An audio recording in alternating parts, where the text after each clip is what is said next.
চ্যানেলে স্বাগত। আজকে একটা আমি চিকেনের রেসিপি রান্না করছি। আপনার ভিডিওটা প্রথম থেকে শেষ পর্যন্ত দেখতে থাকুন। এখানে একটা তেজপাতা নিয়েছি, 2 টুকরো করে নিয়েছি। তেল গরম করতে দিয়েছি, আচ্ছা। আর এখানে গরম মশলা নিয়েছি, 2টো এলাচ, 4টে লবঙ্গ, 4টে গোলমরিচ আর 2 টুকরো দারচিনি তেলের মধ্যে দিলাম। এখানে একটা বড় পেঁয়াজ কুচনো আছে, এখানে আধখানা বাটা আছে, এখানে আদা রসুনের পেস্ট আছে যে 4 চামচ, একটা টমেটো বাটা আছে, আর এখানে 250 চিকেন আছে। তাতে আমি নুন, হলুদ আর মরিচ মাখিয়ে আধ ঘন্টা রেখে দিয়েছিলাম, আর আলু সিদ্ধ করে ভেজে রেখেছি। আমি রান্না শুরু করছি। চিকেনগুলো আমি তেলের মধ্যে দিয়ে অল্প একটু ভেজে নেব, তারপর পেঁয়াজ ভাজতে দেব।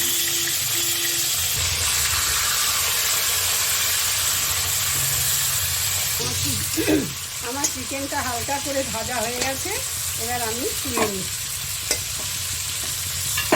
আর এই তেলের মধ্যে পেঁয়াজ কুচনোটা দিয়ে দিচ্ছি।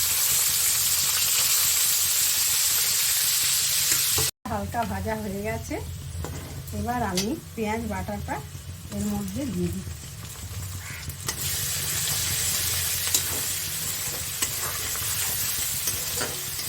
পেঁয়াজ বাটাটাও অল্প একটু ভেজে নেব, তারপর আদা রসুন দেবো। কিন্তু আমি একটা বলতে ভুলেছি, এখানে আমি 8-10টা গোটা কাজু আর 8-10টা আমন্ড বাদাম দিয়ে বেটে এখানে রেখেছি।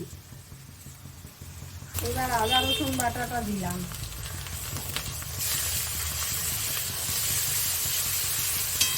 টমেটো বাটাটা দিয়ে দিলাম,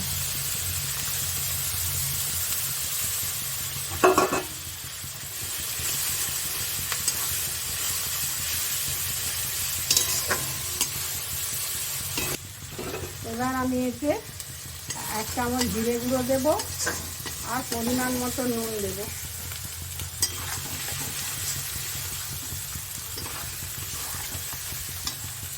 আর লঙ্কা গুঁড়ো দেবো একটু, 1/2 চামচ। হ্যাঁ,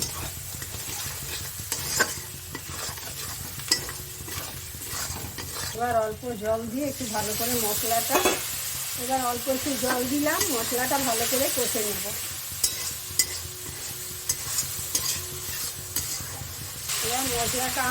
এবার মশলা কষা হয়ে গেছে, তেল ছেড়ে দিয়েছে দেখুন। এবার আমি ভেজে রাখা চিকেনটা ওর মধ্যে দিয়ে দিলাম। এবার চিকেনটা আমি গ্যাসের আগুনটা কমিয়ে দিয়েছি।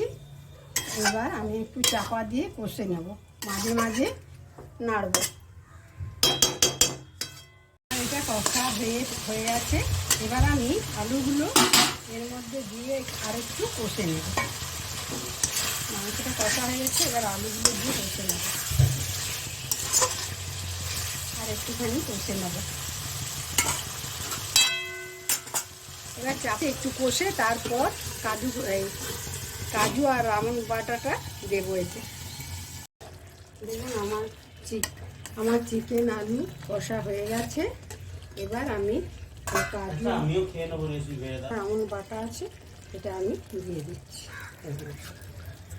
দিয়ে এই বাটিতে অল্প জল দিয়ে দেবো। জল দিয়ে দিলাম বাটিতে, দিয়ে অল্প জল দিয়ে এবার এটা একটু ফুটতে দিচ্ছি। তারপর গরম মশলা দিয়ে নামিয়ে নেব। আমাদের রান্নাটা হয়ে গেছে, এবার আমি গ্যাসটা বন্ধ করে দিচ্ছি। এবার গরম মশলাটা দিয়ে দিলাম, তারপর নেড়ে গ্যাসটা বন্ধ করে দেবো। এই রান্নাটা আমার হয়ে গেছে। এই রান্নাটা হলো মুর্গ বাদাম।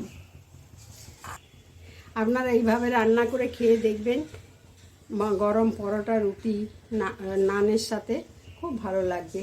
আর আমার ভিডিওটাকে লাইক করবেন, শেয়ার করবেন, আমার চ্যানেলটাকে সাবস্ক্রাইব করবেন। আমাকে ফেসবুক আর ইনস্টাগ্রামে ফলো করবেন, দুটোরই লিঙ্ক ডেসক্রিপশন বক্সে দেওয়া আছে। নমস্কার।